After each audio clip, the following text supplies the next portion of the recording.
guys are gonna have to sing extra loud with me today.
It's a song. There will be music. If you want to sing with it, cool.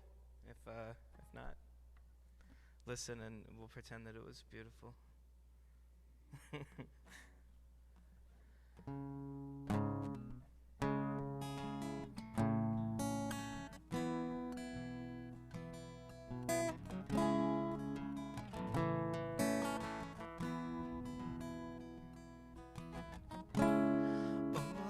Vapor of it all,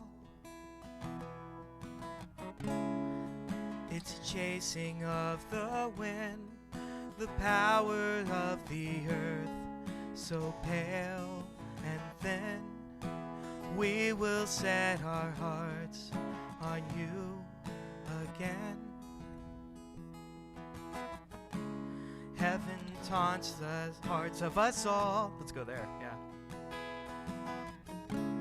We can feel it from within, the beauty of it all, the mystery, the swelling of a voice, a rising sea. Holy, you, O God, are holy. Trees clap their hands for you, oceans they dance for you. You are holy.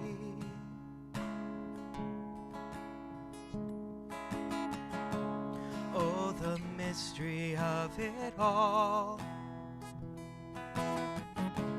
I could never peer within, I'll never find the words or understand the fullness of a God become a man.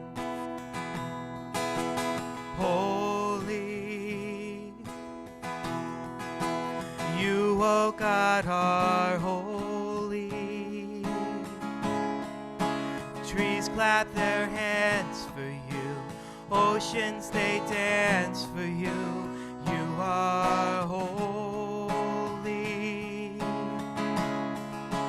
infinite and holy.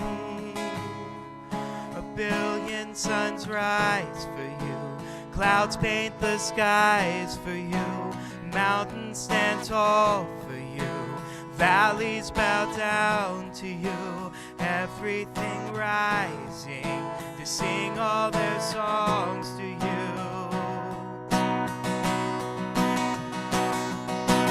Holy, the impossible and holy. Kings become fools for you, kingdoms to ruins for you.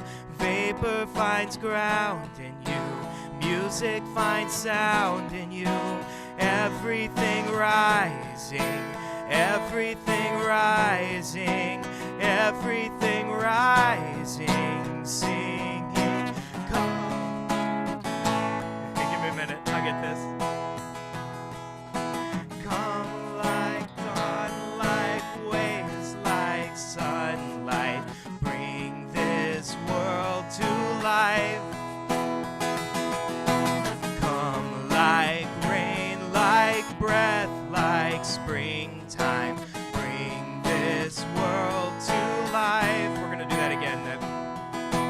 Come like dawn, like waves, like sunlight.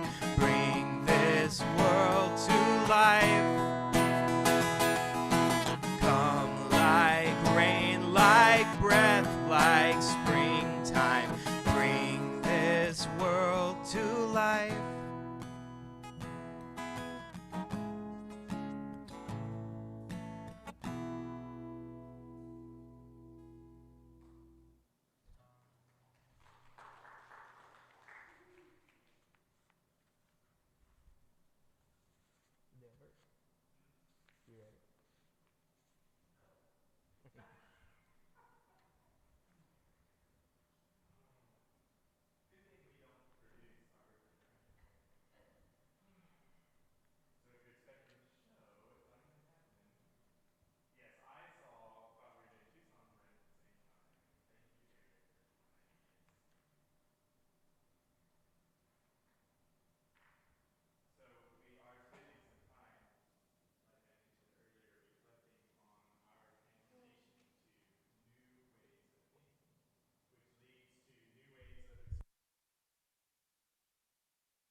So I was saying we're all on this journey in different places, although likely all on it in some way. So all of that's okay. I am never really trying to convince you to think like I do exactly. I'm sharing my story, and in doing that, maybe create some space for resurrection to walk around among us. New life to be present in the world, which is what I really believe preaching is about. I used to think that my faith was wrapped up in what I believed. So I could say that I was taught that faith was defined by believing the right things. So I believed the right things, then I had a strong faith. And believing the right things was believing the right things with absolute certainty was a must. I've seen people hold on to things, even belief, with absolute certainty, and they have in process caused a lot of harm.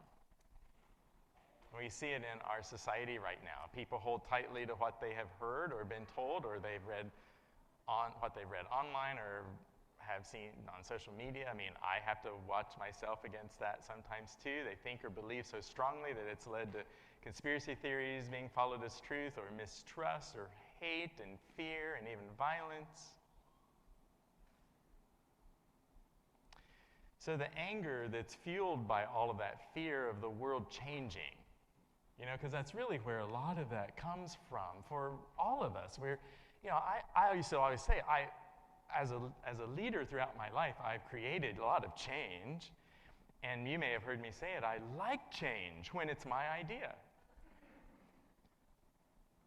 But when it isn't, it's really hard, or when it's not expected. And for some people, the changes they see around them, not even just the pandemic, but just other things happening, are it rocks the very foundation upon the certainty that they thought they had about how things would always be.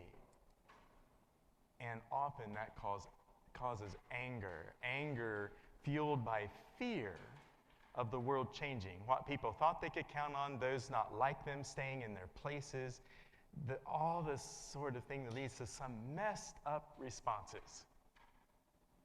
So the same is true in consumer Christianity. If people start questioning belief, or the institution, or doctrine, then everything may all tumble. And so it is important to all of those systems for folks not to question them and to just go along, and we learn that. Now for me, I say let it tumble. Just let it go. Because of this, then maybe we could see what new thing God is going to do, or is already doing. Sometimes it takes an upheaval of great magnitude to get us to even see what God is doing, or to imagine new possibilities. So when we're blinded by certainty, we can't see that God is already at work, and often kind of without us, maybe. So again, I've been reading this book by Colby Martin called The Shift, and I'm going to share parts of it with you through the fall, as long as it takes. So I want to read a bit to you again today.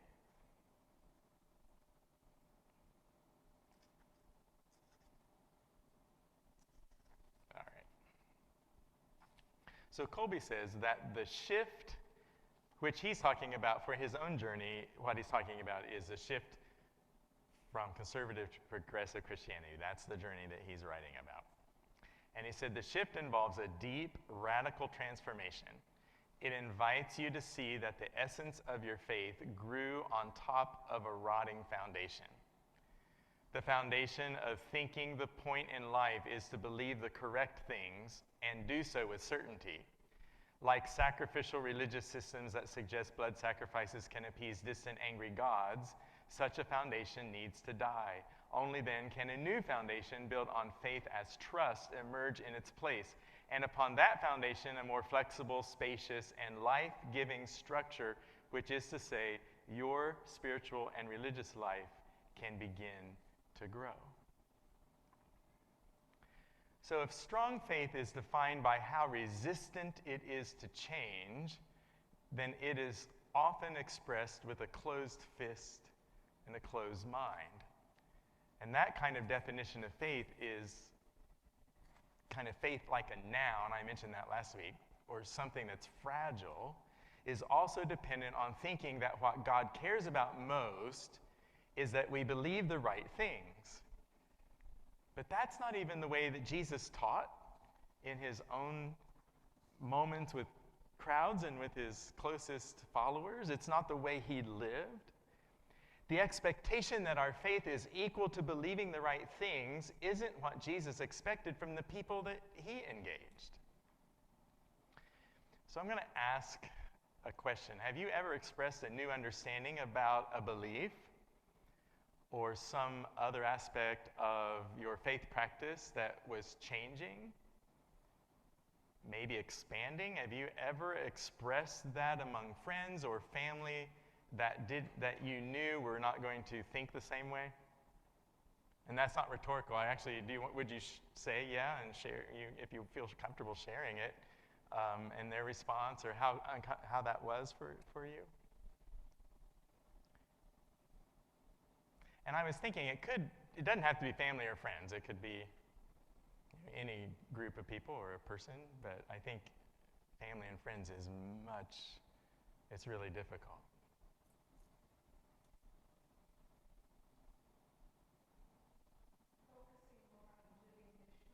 Mm-hmm. Yeah.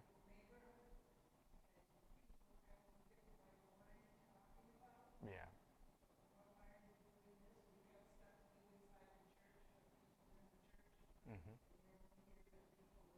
Mm-hmm. Yeah. Kathy's talking about living, like talking to people about being a more missional, a person who lives their faith missionally or outside of the walls of the church building. And people looking at, responding to that like, well, there's folks inside the church we need to take care of. I've heard it put that way. What about us? And again, so not to comment, but, well, okay, I will. I won't do that to everyone, but that made me think about that fear. It's that fear of if someone else is going to get some of mine, or if your attention's on the outside, will you have any energy or attention left for me? And I've even had people say to me, I've been a part of this church for 30 years. So you need to pay attention to me, kind of like, I pay my dues as a member. So, okay, you just made my mind go some places. Anybody else? Just talking to somebody about my child being part of the LGBTQ community, and then the response was, so I guess Sayaka's an atheist now. I'm like, Mm-hmm. no, Mm-hmm. it's not an atheist. My child loves God. My child is a child of God. Okay. Okay. So Lynn was saying, and sharing, if you didn't hear, but sharing about Sayaka, her child being a part of the LGBTQ community, and the response being, well, then Sayaka must be an atheist now. It can't be a Christian. Even though the child was just at church probably a week before. Yeah, so, okay.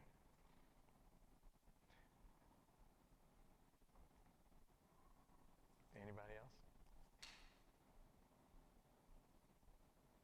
This. I can remember saying something once. I was in a position of relative authority, so it might be different, but I said to somebody once about the Noah's Ark, like that myth, Mm-hmm. and something that I had learned from rereading that myth in the Bible. And the person that I was talking to lost his mind because I used that word for that story. And I was like, well, it's a story. There are lots of flood stories that were being written at the time that was written to the story. Mm-hmm. I was trying to say a thing I thought God was saying about it, and he would cause him to laugh. You're trying to be helpful. Yeah, suggesting that maybe it wasn't historically. Okay. Just that even that rereading of the Bible Right. is problematic. Yeah. So Derek was talking about, and I'm repeating for the recording too, but Derek was talking about saying to someone, helping them think about the way they read the Bible differently, or read the Bible and to do it differently, and to think about Noah's Ark in particular, or the flood story being a myth among many other flood stories of the time, and the person got, again, it's kind of that fear of, if that's true, not true, or not true, if I read it like that, then what else is going to fall? Yeah. Anybody else? Yeah. Just silly.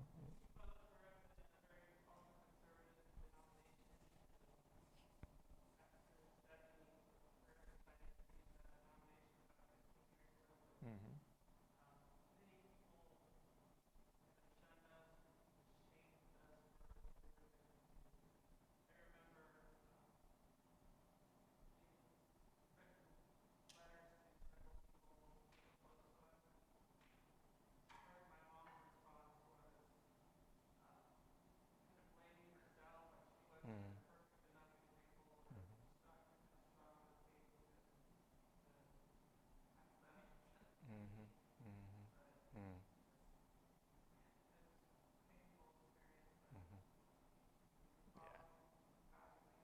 Yeah. Chris was talking about leaving a denomination. It was ultra-conservative, I think is the word you used, Chris. And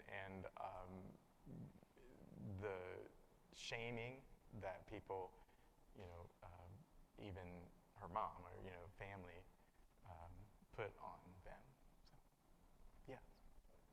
I always find that it's, my closest friends kind of understand where I come from, but it's like when you go through all these conservative churches, it's like at certain points you just have, it's like you have to keep your mouth shut just to fit in. Okay. And it all really stemmed for me was clarifying my beliefs, just so that I could try to bring other people closer to God. Mm-hmm. And studying how other people are doing it and finding out why it's ineffective. Mm-hmm. And digging a little bit deeper. Well, there's no way of saying whether Adam and Eve were literal people or that there was literally a global flood. Mm-hmm. If you read the Bible from beginning to end, it doesn't really fit our American culture. Mm-hmm. It's not a legalistic, this is the way it is, period. God, Jesus summarized it. He's like, love the Lord thy God with all your heart, all your soul, all your mind. Mm-hmm. Love your neighbor as yourself. Can't remember anything else. There you go. Yeah. Dan was saying at the beginning of getting to a point where you kind of just keep quiet in some faith systems and theological settings. You're not going to be able to speak up.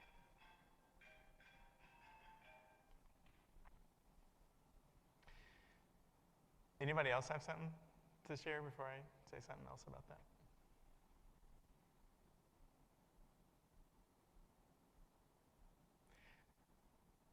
So again, defining strong faith based on its resistance to change is why you get stares at family gatherings when you express new expanding beliefs different from certain family members. Because that person's faith, the one who might be pushing back at you, depends on having the right beliefs, which is how they think they get God's approval. I've been there, I understand that. I'm not, don't take whatever, but that's just probably where they're coming from. So at least it's something to keep in mind. Because if God's approval is based on certainty of belief about certain things being exactly the way the list has been set up, then it gets really scary when you start to pull those pins out for people. So,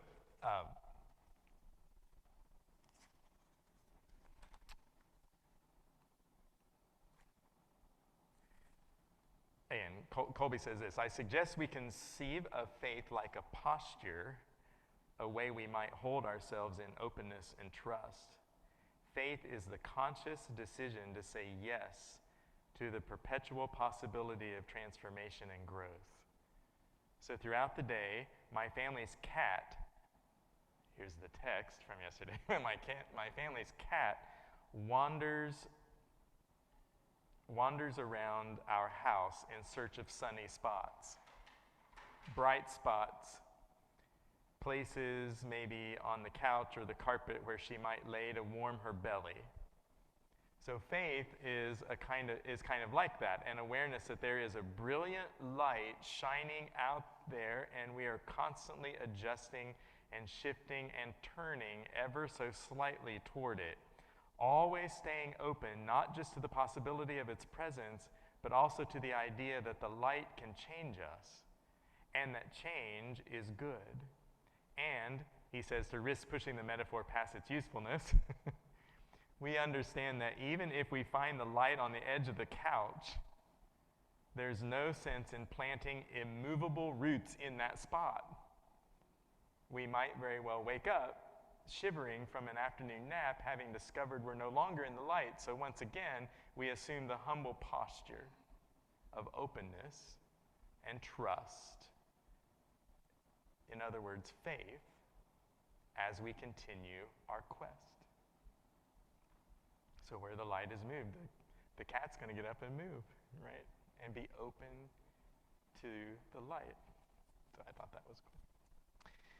So if we continue to connect faith to certainty, then anything that might promote change becomes a threat. All right, one more Kolbe quote at least. In the New Testament, the Greek word, and I'm going to have Dick put this up here, the Greek word pistis, one at the top, of course, gets translated most often as faith.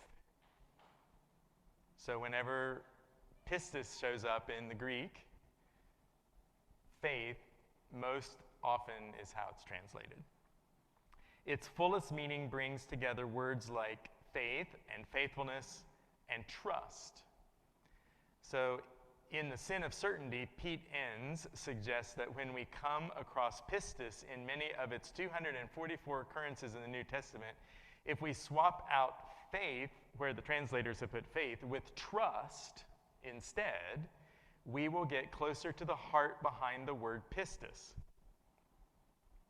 Translators' insistence on faith in virtually every instance of pistis has unfortunately reinforced the idea that faith primarily indicates the collection of what we believe, remembering that pistis more precisely means trust, helps maintain a sense of action and movement when we think about faith in the Bible.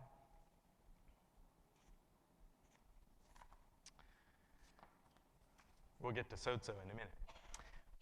All right, I'm going to read a couple of scriptures, stories from the New Testament.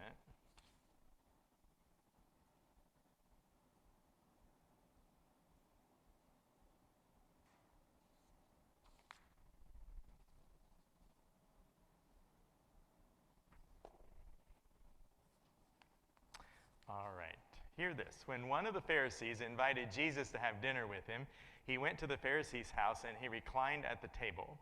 And a woman in that town who lived a sinful life learned that Jesus was eating at the Pharisee's house, so she came there with an alabaster jar of perfume.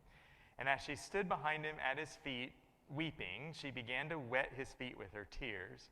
Then she wiped them with her hair, kissed them, and poured perfume on them.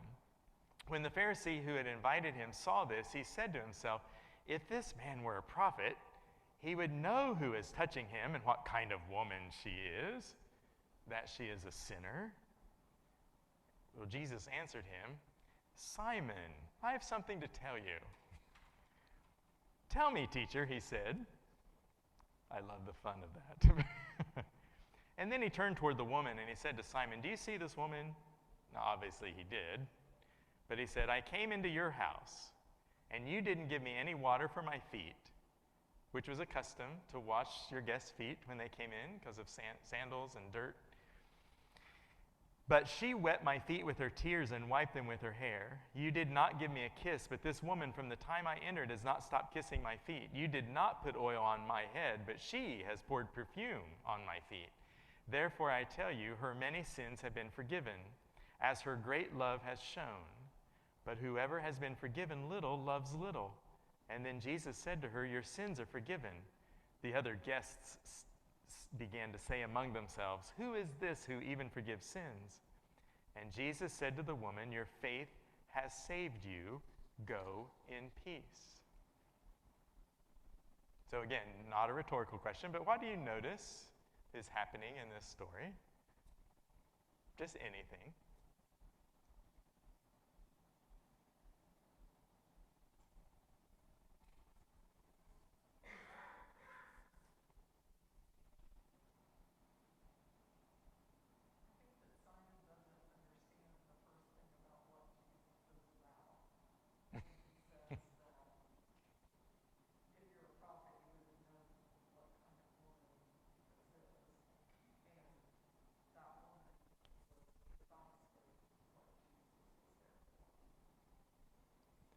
So Shai said that Simon did not understand, she thinks, what Jesus was all about.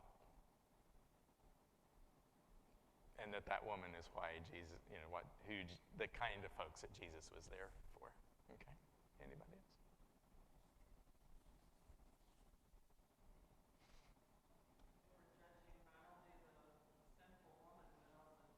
Yes, they were judging both the woman and Jesus.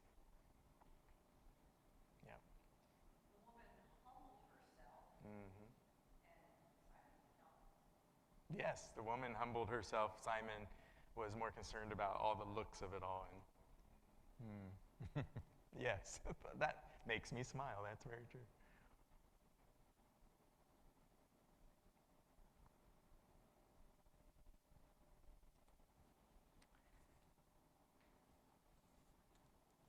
So Colby says 14 times in the Gospels, 14 times Jesus heals or saves. Both translate from the same Greek word.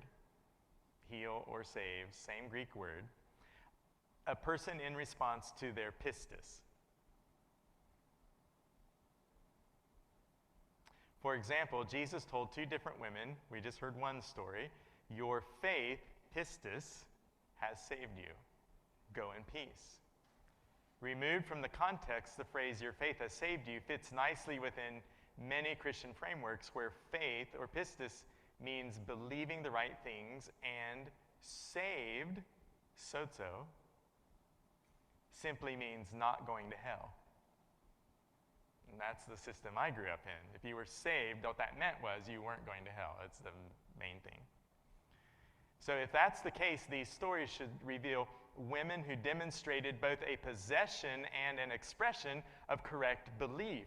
But that's not what we find. We don't read about women who profess some doctrinal commitment. We read about women acting bold and brazen, which is a great way to act. Plus, I'd encourage us to consider sozo's, saved, other meanings, such as healed, rescued, and made whole. So these stories are not about women securing an afterlife mailing address, he said. They are about finding rescue from pain and experiencing wholeness in their being. So in Luke 7, Jesus dined at Simon the Pharisee's home when a woman, a known sinner, crashed the party and boldly anointed his feet with a combination of tears and expensive oil. This scandalous gesture irked Simon, who couldn't wrap his head around why Jesus permitted such an egregious affront not only to the social order, but to religious property as well. So Jesus applauded the woman's incredible display of love, calling it a beautiful act, and announced the forgiveness of her sins. And he closed with, your pistis has sozoed you. Go in peace.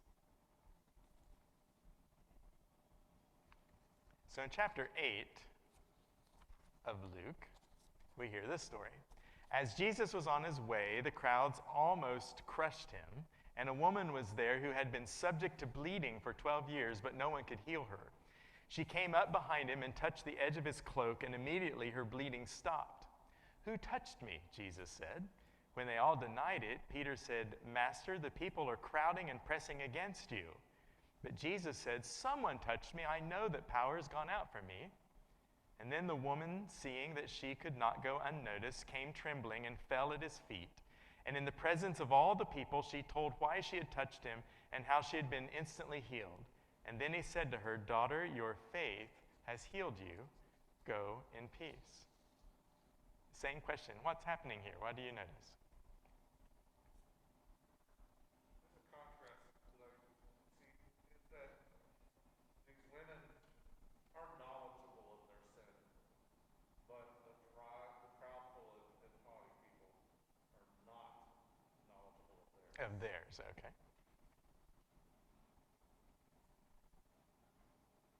What can you say about this the woman or Jesus in this too? I guess her faith is an action. Mm-hmm. Yep, her faith is an action. She demonstrates the action. Probably an action that isn't a thing you're supposed to do. She's probably not supposed to touch a man. She's Yep. supposed to, especially if he's bleeding. Yeah, right, right. She was unclean by religious laws, bleeding, not supposed to touch a man. She's very brazen and bold. She believes it's going to help, and she's desperate. Yep. Out of her desperation, she believed that it would help, and she took that chance. Mm-hmm.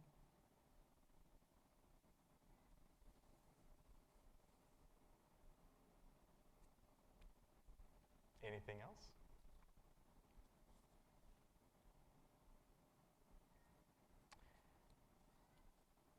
So in chapter 8, Colby says, a crowd smothered Jesus while a woman who had exhausted her life savings to find a medical solution for 12 years of nonstop bleeding snuck up behind him and touched the hem of his clothes. Immediately, her bleeding stopped. Jesus paused to scan the crowd for the person who had extracted that healing power from him without his knowledge. So the brave woman fell before Jesus, explained why she touched him, and testified to her healing. "Daughter," Jesus again proclaimed, "your pistis has sowed you. Go in peace."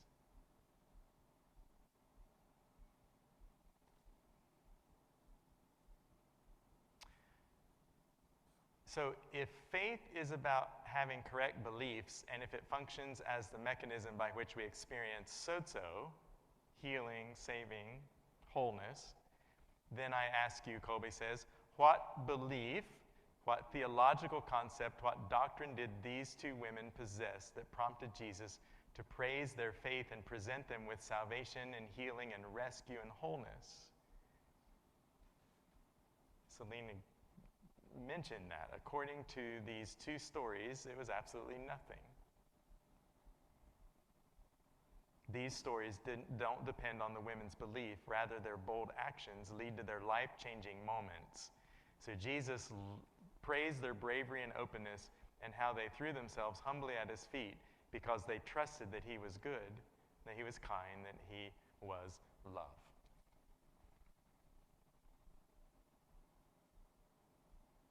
Is there anything we can learn from Jesus? This is kind of a strange question to say.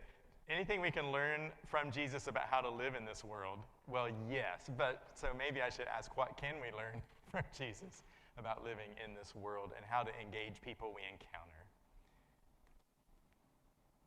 Anyone have that a thought as you're sitting here about that?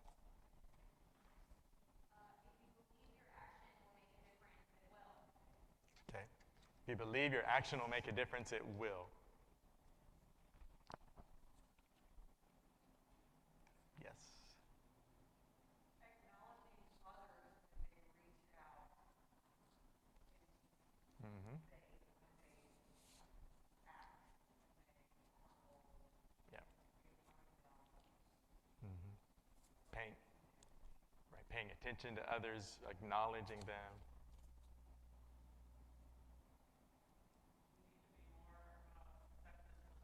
Mm-hmm. Yeah. More about acceptance and love instead of condemnation.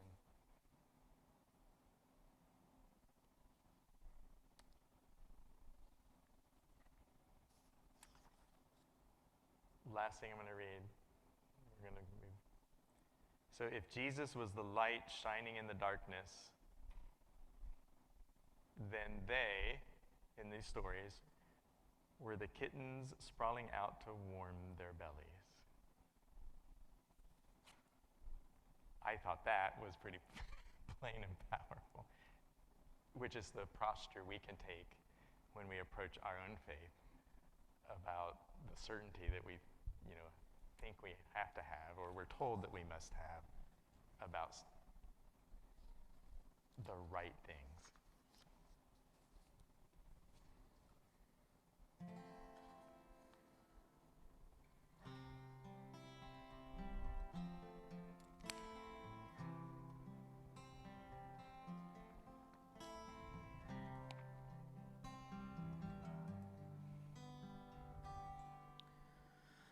I'm not much for conversation. I still find need to pray. Sometimes I get tired of walking through these ordinary days. If nothing else, I'll get to see you, even if we never speak. Though the harm of words is sometimes we don't quite know what they really mean.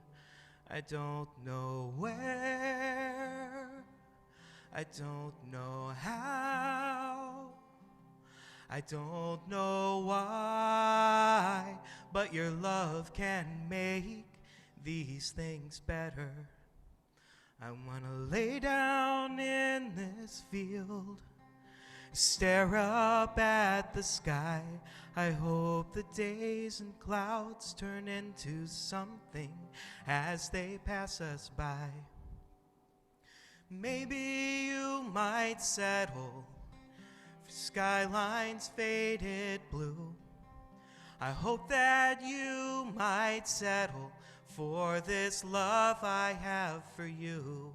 I don't know where, I don't know how, I don't know why, but your love can make these things better.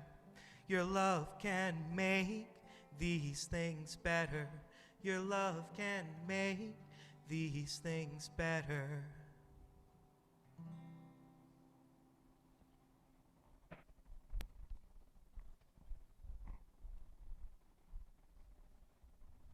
We're going to spend some time in praying together today. And this is an in week where we love ourselves is the focus. And I'm going to ask, if you have anything you want to share, a concern in your own life. I mean, we do that every time we're together, but, a story, something that's impacted you, maybe a missional story to share that you're just giving thanks for, of how you connected with someone this week, before we pray.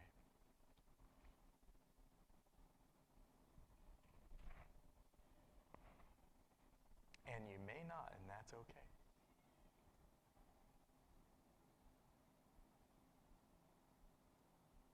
Dale, Sarah and I were bragging on Lynn this week. And we were talking about, we had a mutual connection who he connected with her at one point, dealing with the topic of a family member being LGBT and wondering what to do. And just what an ambassador she's been. Hmm. And we were just so proud. Mm-hmm. So Cool. proud. Cool. Awesome. Thank you.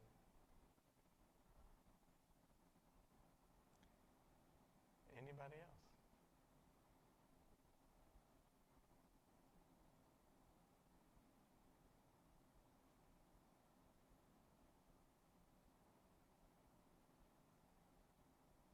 I ask you to pray for Steve Tyson. There was an email went out yesterday if you're on our email list. Steve is the brother of Lee Tyson. So follow. Lee is the husband of Dustin, who sometimes sings when they're in town with us. So, Steve, I have no updates today, but Steve he had edema, some pain, stomach and chest pain, I believe, and is at ICU at Christ Hospital. Yes, Lynn. So there's this lady is a mama bear. She has not come to our church yet, but some of us know her. Mm-hmm. And her mother passed away this week, and then the very next day, her husband's mother went into the hospital with COVID, bad COVID, and I scoffed a little bit. Her mother actually her mother-in-law has had a vaccination, but so Andrea commented to me, please, said, Lynn, she is having seizures and is not responding.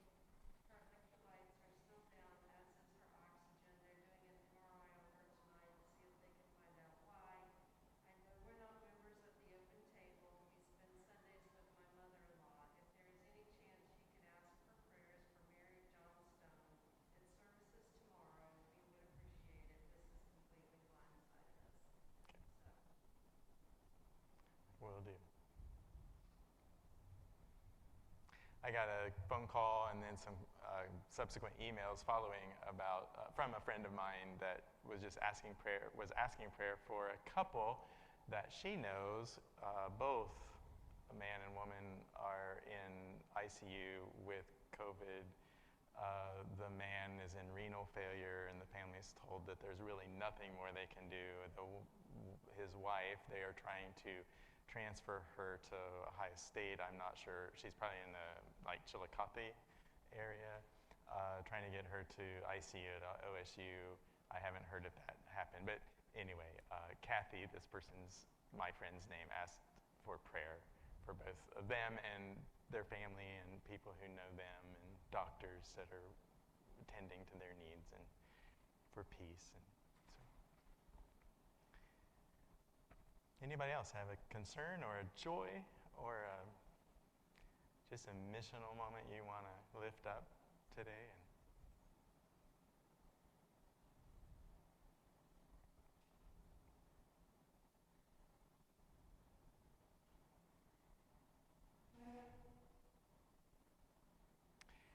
Then as we pray, this is called a bidding prayer, is the actual name for it. So I'm going to pray the beginning of it, and then there'll be silence.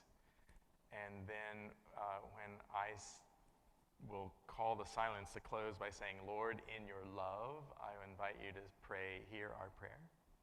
And we'll just pray today. Grant, Almighty God, that all who confess your name and believe may be united in your truth, live together in your love, and reveal your glory in the world.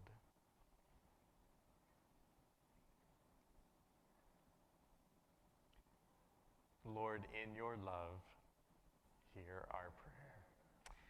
Guide the people of all the nations in the ways of justice and peace, that we may honor one another and serve the common good.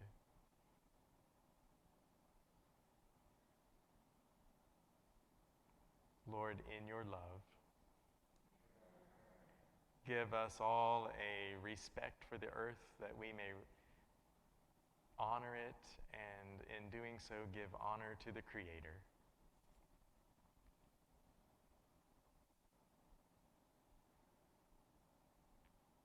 Lord, in your love, hear our prayer. Bless all whose lives are closely linked with ours.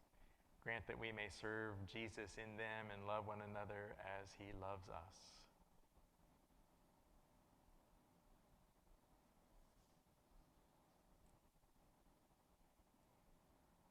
Lord, in your love, hear our prayer. Comfort and heal all those who suffer in body or mind or spirit. Give them hope in their troubles.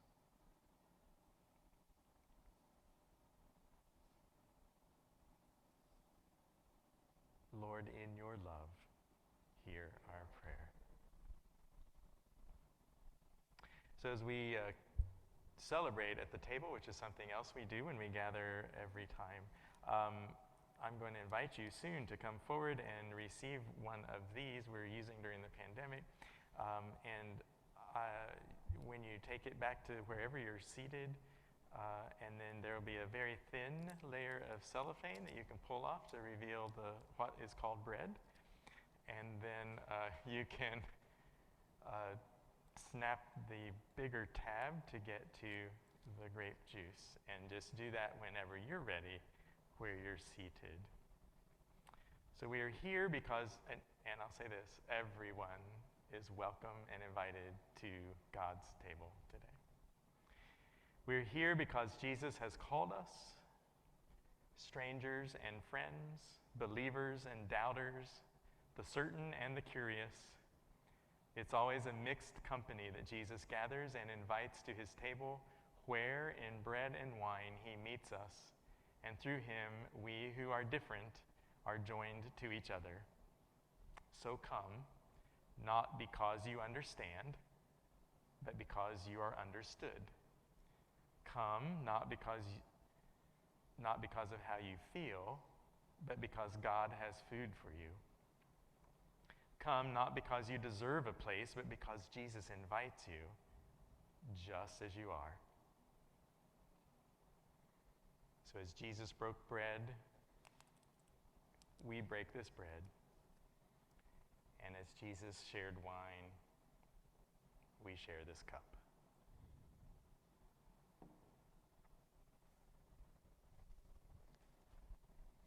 So I invite you forward to receive today.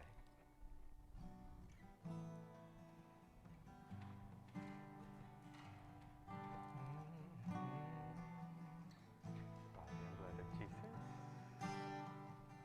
Body and blood of Christ. When you're not sure who you really are, Body and blood of Jesus. and all you feel is the shape of your scars, Kathy, the body and blood of you Christ. have more wounds than Sarah, you the body can and blood of Christ count. for you. Open your eyes, look all around. You're not alone. This is your home. Come and remember who you are here. Do this to remember who I am. Come and remember you belong here, because all belong here. DJ, the body and blood of Christ for you. When you don't know how to forgive, when locked doors seem like the only way to live, you've got more questions than you can count. Open your eyes, look all around. You're not alone. This is your home. Come and remember who you are here. Do this to remember who I am. Come and remember you belong here, 'cause all belong here. At this table, come just as you are, broken and bleeding so okay. At this table, eat and be filled. Come and drink in this grace. At this table, come just as you are, broken and bleeding so okay. At this table, eat and be filled. Come and drink in this grace. Come and remember who you are here.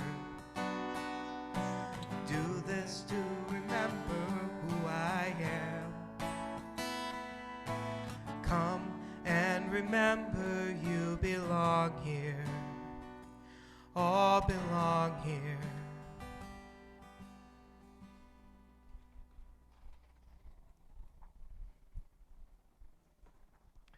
So I invite you to stand. We're going to share in the benediction together. And the words this week are on the screen. So be brave, because I'm a child of God, and be kind, because so is everyone else. So go in peace this week.